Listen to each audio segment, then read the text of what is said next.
Olá, queridos alunos! Chegamos a mais uma aula com a tia Rafa e essa nossa aula vai ser uma aula maravilhosa. Isso mesmo! Chega mais perto, isso mesmo, porque hoje a nossa aula vai ser uma mega viagem. Nós vamos ter partida no capítulo 7 da unidade 2. Tia Rafa, e qual é esse capítulo? Esse capítulo tem como título O Príncipe da Humildade. Quem será que foi o Príncipe da Humildade? Bom, eu quero te convidar para nós orarmos antes de iniciarmos a nossa aula. Querido Deus, seja conosco agora, para que tudo que formos estudar possamos compreender que a Tua mão poderosa está sobre nós desde o passado até o presente e continuará no futuro. Tudo isso te pedimos em nome e por amor de Jesus. Amém. Queridos, vamos lá então. Para nós entrarmos no capítulo 7, nós precisamos recapitular essa história para que a gente possa adentrar então no capítulo 7. Então vamos lá. Lá no capítulo 4, nós vimos a história de Abraão, lembra? E Deus havia feito um combinado com Abraão. Que combinado foi esse? Chega mais. O combinado de que ele seria pai de uma grande nação. Isso mesmo. E Abraão foi pai, de fato, mas não foi de muitos não. Foi de um. Quem era ele? Isaac, o filho da promessa. E Isaac foi pai de Jacó. E nós vimos isso lá no capítulo 5, já da segunda unidade. Aqui, finzinho da primeira, aqui, início da segunda unidade. Jacó, então, por sua vez, tinha um irmão chamado Esaú, mas quem levou a bênção da primogenitura foi Jacó. Jacó teve seu nome mudado para Israel, porque ele lutou com Deus e foi vencedor. E aí, Jacó, então, é pai de José. Nosso capítulo 6, nós vimos, então, José. Isso mesmo. E eu vou descendo aqui, porque o negócio tá sério. Olha só, José, então, é filho de Jacó, com a sua esposa que ele mais amou. Trabalhou por 14 anos, né? Para ele casar-se com ela. E aí, José então nasce. Só que quando José nasce, ele já tinha irmãos, né? Lembra que ele foi tão amado pelo papai que o papai resolveu dar um presente especial para ele. Uma túnica colorida, isso mesmo. E vocês sabem que Jacó teve 10 filhos. E aí, quando ele tinha os 10, depois dos 10 nasceu José. Então, quando José nasce, José já tinha 10 irmãos. Jacó já tinha 10 filhos. Isso mesmo. E aí, vocês nem sabem, com o presente que Jacó havia dado, isso causa um reboliço entre os filhos, né? E eles começam a desenvolver inveja e ciúmes pelo irmão, a ponto de um dia essa inveja e esse ciúme levar José aonde? Ao Egito. Eu quero pegar aqui a minha escadinha, porque agora nós vamos subir mais uma vez. Vamos lá então. Chegando no Egito, José foi levado como escravo. Isso mesmo, foi levado como escravo e lá ele fez tudo que o papai havia mandado. Ele foi obediente, ele foi leal. Lembra desse capítulo? Lealdade acima de tudo? Ele foi leal, ele foi fiel a Deus, ao seu pai Jacó e ao seu patrão, ao seu chefe. Como era o nome do chefe? Potifar, isso mesmo. E aí isso garantiu a ida dele para ele ser governador, para ele ser governador de onde? Dessa grande nação, do Egito. E aí, que legal, olha só, o poder dele lá no Egito fez com que ele salvasse toda a sua família naquele período de fome, de seca, né? Não tinha nada, ele conseguiu trazer a sua família para o Egito e eles começaram a ser prósperos. De lá, o tempo passou, José morreu e depois que ele morre, o outro faraó que assume, o antigo gostava de José, mas o próximo que assume não gostava de José e ele ficou muito incomodado porque o povo começou a crescer, os hebreus, e ele então faz com que o povo seja escravo. Escraviza o povo e o povo ficou tão triste, tão triste, tão triste, porque tirou o direito, a oportunidade que eles tinham de adorar o Deus verdadeiro, e foi uma confusão. O povo clama por um libertador. Alguém que viesse salvar e libertar quem? O povo das garras desse opressor, do faraó.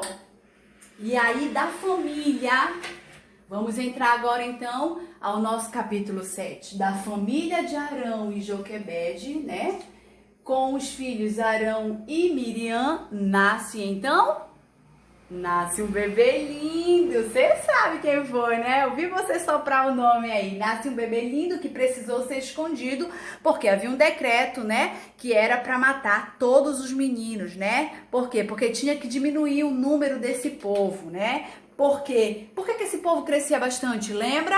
Lembra lá do nosso combinado? Porque Abraão, ele seria pai de uma grande nação.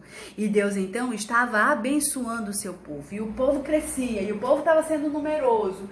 E aí, o bebê foi escondido às margens do rio Nilo, isso mesmo. E vocês nem sabem, no período que ele estava escondido, eis que a princesa, a filha do faraó, foi tomar um banho juntamente lá próximo onde estava o cestinho desse garotinho, desse bebê. E aí, quando ela estava lá se banhando, avista o cesto e pede para que a sua serva fosse pegá-lo. E quando elas abrem, para surpresa, havia um bebê. Um bebê lindo, igual você, viu? Que tá assistindo a tia Rafa. Um bebê lindo, lindo, lindo. E ela fica tão encantada. E quando ela tira aquele bebê, ela levanta, olha para ele e diz assim: porque das águas o tirei, te chamarás Moisés. Então, esse bebê, como você sabia, era Moisés. Moisés, então, é achado pela princesa, é levado para o palácio. Lá no palácio, foi para lá que ele foi no início? Não, voltou para casa, porque a mamãe Joquebede foi amamentar. E nesse período, eu te conto um segredo, a mamãe aproveitou para colocar na mente de Moisés que ele era filho de hebreu, que o povo dele era um hebreu e que ele tinha uma missão. E aí, quando ele tá lá no palácio, que ele volta, ele começa, né, a saber e tal, e ele começa a observar que algumas coisas que ele via ali não condizia com aquilo que ele foi ensinado pela sua mãe Joquebede, e chega um belo momento que ele vê que um soldado egípcio estava castigando, né, um escravo hebreu. E isso faz tão mal para ele, ele fica tão aborrecido, ele acha que agora era o momento dele libertar o povo. E aí, o que é que ele faz? Vai lá e ele quer punir, e a punição que ele exerce muita força, violência, acaba que o soldado morre. E nisso que ele morre, ele precisa fugir. Quando ele foge, ele vai para onde? Para o deserto. E lá no deserto, o que acontece?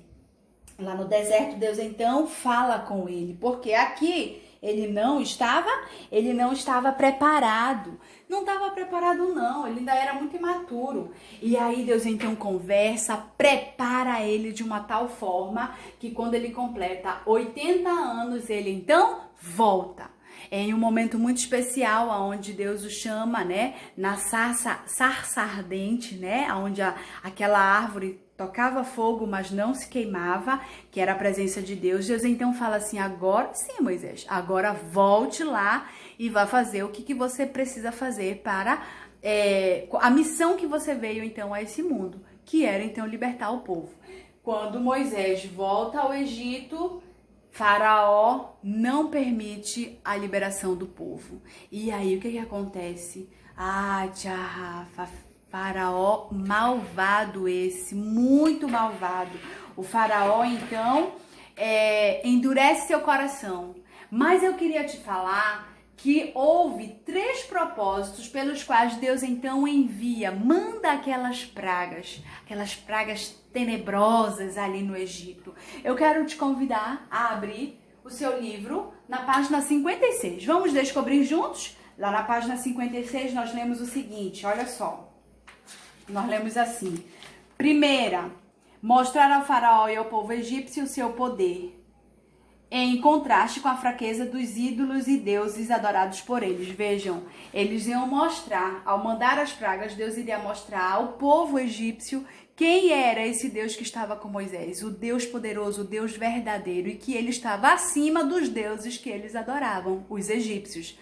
Terceiro propósito que Deus tinha ao enviar as pragas: libertar os israelitas e animá-los a confirmar sua fé no Deus dos seus pais. Vejam, libertar depois das pragas ia haver a libertação, então libertar o povo do Egito e confirmar a fé deles nesse Deus maravilhoso. O Deus de quem? O Deus de Abraão, de Isaac e Jacó, os pais desse povo maravilhoso.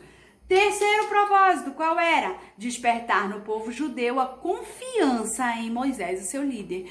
Deus colocou esse libertador. Quem era? Moisés. Então o povo tinha que confiar, porque quando ele falava, ele estava sendo usado por Deus, isso mesmo. E aí, olha só, toma-lhe praga. A água se transformou em sangue, houveram as rãs, houveram os piolhos, moscas, pestes dos animais e nada, coração duro do faraó. Houveram as úlceras, as chuvas de pedras, gafanhotos, trevas por 3 dias e finalmente a morte dos primogênitos. Foi quando então Faraó então libera o povo. Quando o povo é liberado e sai do Egito, eles atravessam o quê? O Mar Vermelho. E quando o povo sai do Mar Vermelho, eles entram ao deserto. Moisés volta ao deserto. Lembra que ele passou pelo deserto? E agora Moisés ele estava preparado a ajudar o povo, orientado por Deus. Moisés, orientado por Deus, estava lá para ajudar o povo. Queridos, deixa eu falar para vocês, esse foi um período onde Deus, demonstrou assim que estava intimamente com o seu povo. E nesse período, durante 40 anos, o povo viu a coluna de fogo à noite para que eles não tivessem frio no deserto. Haja visto que no deserto a temperatura cai para zero, para negativo. Então Deus estava ali aquecendo o povo. Pela manhã no sol escaldante, Deus então era aquela nuvem que fazia sombra ali para eles. Quando eles estavam com fome, vinha o maná. Não queria mais maná. Deus mandava carne, porque eles queriam carne. Deus mandava as codornizes. E assim o povo. A roupa não se acabava, os calçados não se acabavam. Quando queriam, estavam com sede, vinha a água. Então vejam, Deus esteve guiando o seu povo o tempo todo, mas a maior de todas as aparições, o maior de todos os momentos mais lindos ali no deserto, foi no momento que Deus então entrega às mãos de Moisés as tábuas da lei. Isso mesmo, a lei da felicidade. O povo que obedecia à lei de Deus era um povo feliz. Esse povo era abençoado. E quais eram essas leis? Vamos lá? Não terás outros deuses diante de mim, não farás para ti imagem de escultura e não tomarás o nome do Senhor teu Deus em vão. E por fim, lembra-te do dia do sábado para o santificar. O povo tinha que transmitir ao mundo essas leis. Essas leis, parte 1, diz respeito à minha vida com Deus. Parte 2, a minha vida com o meu próximo. E quem é o meu primeiro próximo? Pai e mãe. Honra teu pai e tua mãe para que se prolongue teus dias na terra. Tem você honrado os seus pais?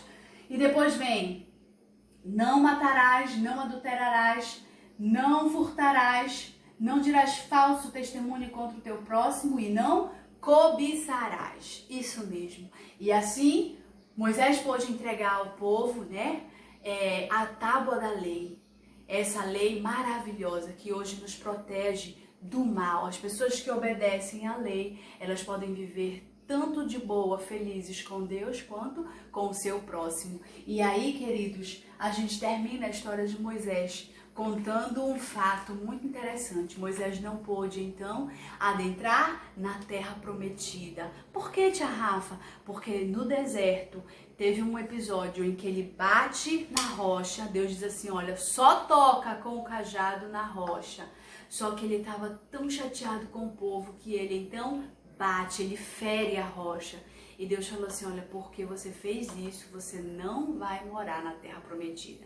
Moisés então chega, há 120 anos, ele chega ao monte e ele então avista daquele monte todo aquele lugar lindo onde Deus iria entregar ao povo. E aí ele então morre, ele morre. Termina então a história desse grande líder do povo de Deus, Moisés. E hoje eu quero te convidar. Quer você também ser um grande líder do povo de Deus? Assim como Moisés? Se a sua resposta for sim, hoje nós vamos orar juntos, sabe para quê? Para que você possa permitir que o Espírito de Deus habite em você, assim como Moisés permitiu. E ao permitir que o Espírito de Deus habite em você, você possa ser um instrumento nas mãos de Deus, como foi Moisés, podendo levar o seu nome, os seus ensinamentos, a lei dele para todas as pessoas. Vamos juntos clamar isso ao Senhor?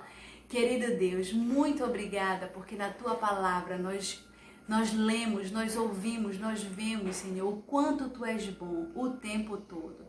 Estamos aqui para Te pedir que Tu nos use tal como Tu usaste Moisés. Agora, na nossa geração, queremos anunciar a todas as pessoas quem Tu és de verdade, através da observância da lei de Deus. Isso mesmo na nossa vida. Por favor, esteja com cada um dos meus alunos, abençoando tanto a eles quanto os seus familiares. São essas bênçãos que nós te pedimos e te agradecemos, em nome e por amor de Jesus. Amém.